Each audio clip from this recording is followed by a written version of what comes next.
Yes, commerce classes में आपका स्वागत है एक बार फिर। आओ चलते हैं एक नए टॉपिक की ओर। आज बहुत ही बढ़िया टॉपिक है पार्टनरशिप। पार्टनरशिप में शुरू करते हैं। सबसे पहले साझेदारी का आशय।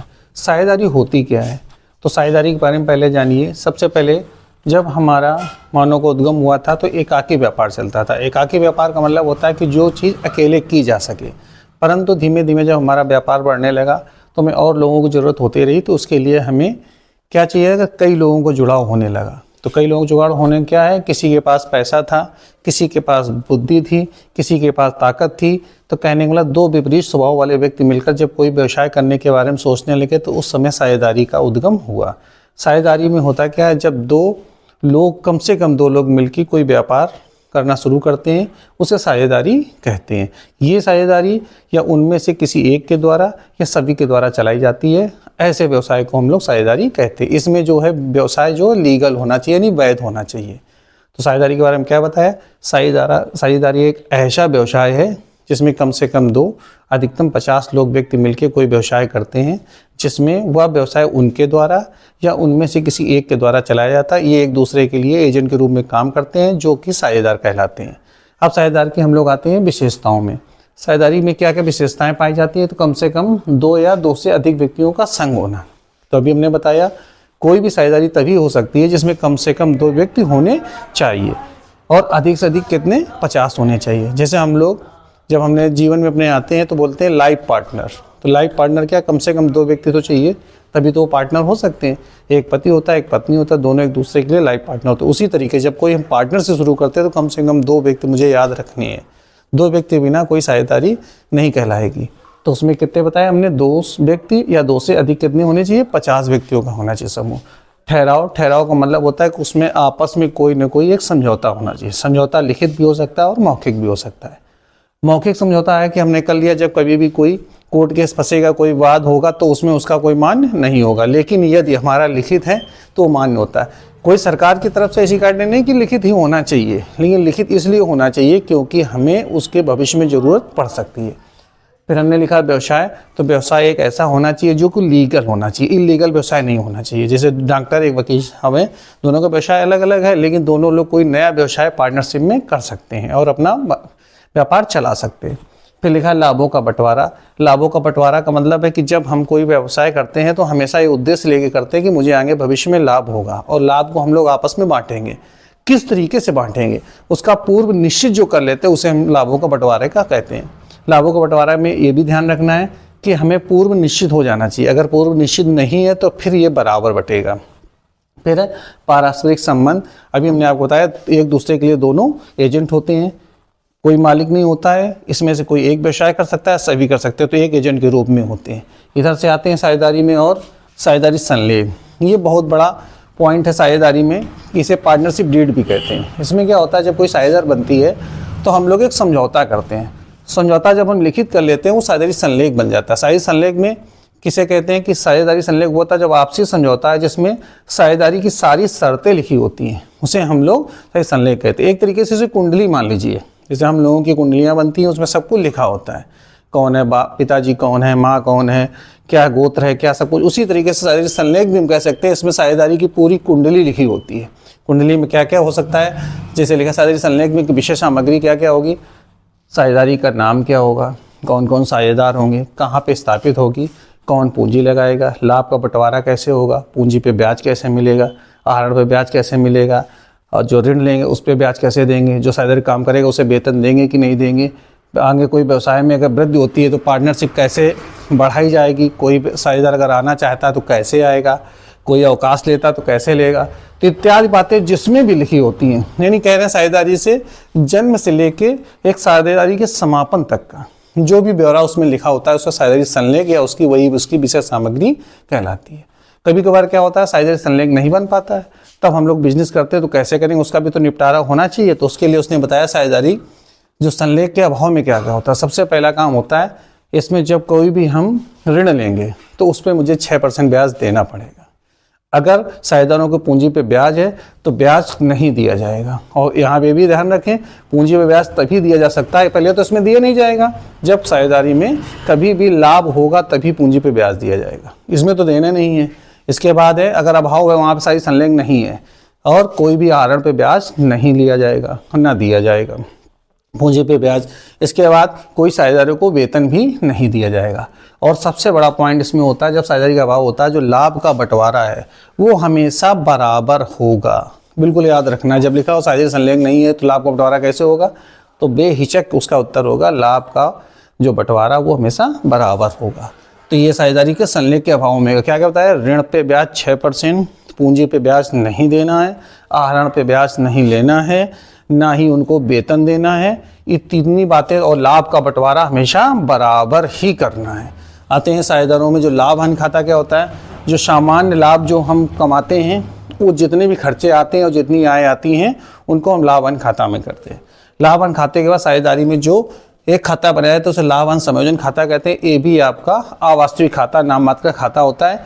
इसमें सिर्फ साझेदारों से संबंधित लेखे किए जाते हैं। क्या क्या लिखा जाता है, साझेदारों के पूंजी पे ब्याज लिखा जाएगा। यहाँ बात ध्यान रखना है, साझेदारों को पूंजी पे ब्याज तभी लिखा जाएगा जब साझेदारों को लाभ हुआ हो, यानी लाभ हानि खाते से हमें धनी प्राप्त हुआ हो। अगर हानि प्राप्त हो रही है तो पूंजी पर ब्याज नहीं लिखा जाएगा। आहरण पे ब्याज इसके धनी पक्ष में रखते हैं, यानी जो साझेदार पैसा निकालते हैं तो ये सब पार्टनरशिप को उस पर ब्याज देते हैं। साझेदारों का जो वेतन है ये साझेदारी के ऋणी पक्ष में, लाभ हानि नियोजन खाते के ऋणी पक्ष में रखा जाएगा। इसके जर्नल लेख हैं आगे और वीडियो में, और मैं बताऊंगा इसके बारे में विधिवत। आगे है साझेदारों के पूंजी खाते पे जो पूंजी खाते हैं। साझेदारों के पूंजी खाते दो प्रकार के होते हैं। दो प्रकार के क्या, एक स्थायी पूंजी खाता होता है, एक परिवर्तनशील पूंजी खाता होता है। स्थायी पूंजी खाता क्या होता है, इसमें दो खाते बनते हैं, एक साझेदारों का जो पूंजी खाता बनता है, एक चालू खाता बनता है। पूंजी खाता किसे कहते हैं, इसमें सिर्फ साझेदारों की पूंजी ही लिखी जाती है।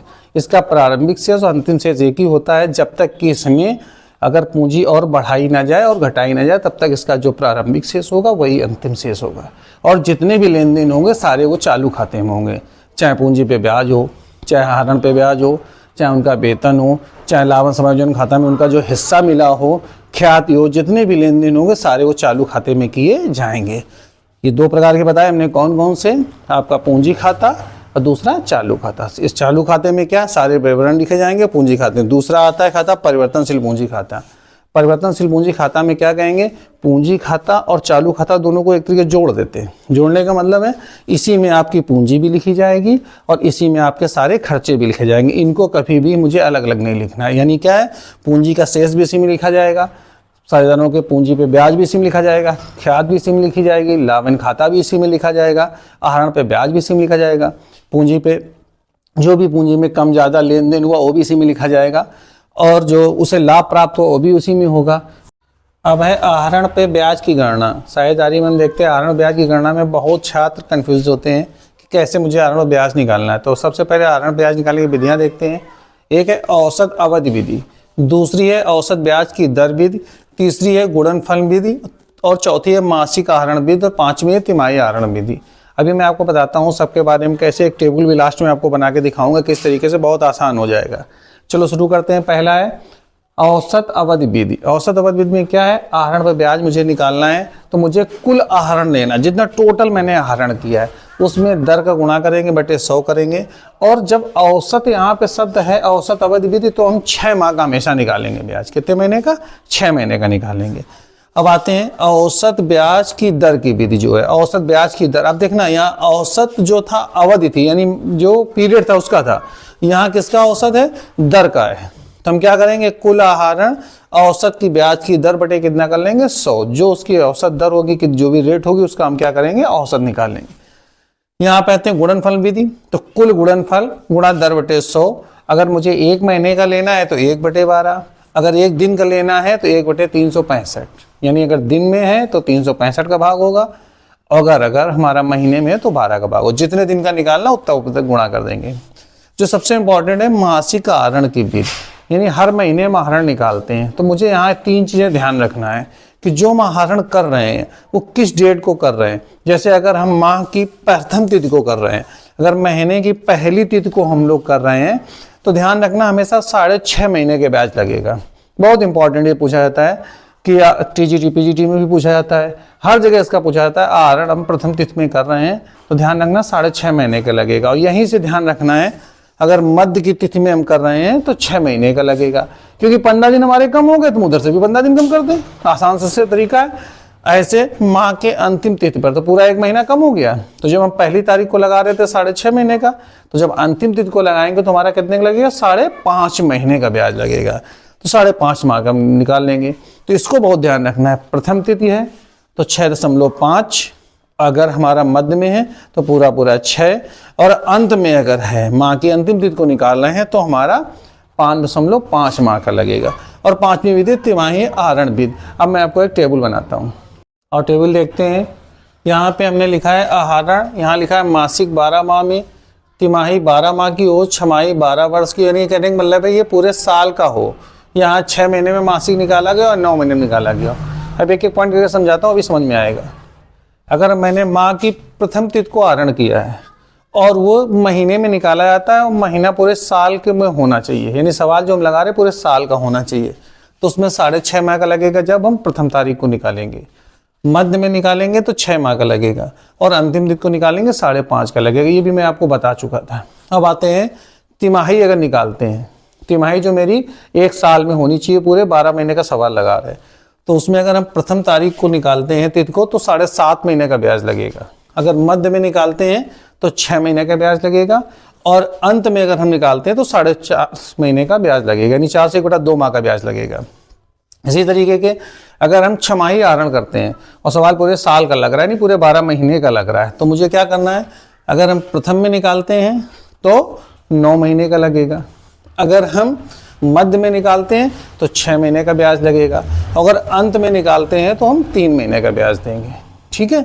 अब यहाँ आते हैं, हम मासिक निकाल रहे हैं लेकिन अब सवाल मेरा पूरे 1 साल का नहीं लग रहा है, 6 महीने का लग रहा है। यानी आहरण मुझे 6 महीने के हिसाब से लगाना है। तो जब हम प्रथम तिथि को निकालेंगे तो हमारा 3.5 महीने का ब्याज लगेगा।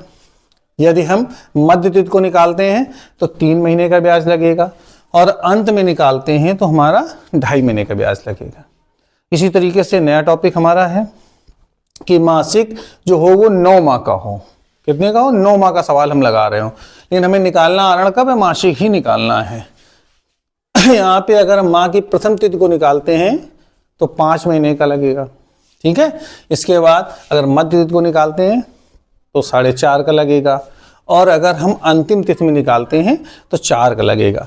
यहाँ कंफ्यूज होने की बिल्कुल जरूरत नहीं है।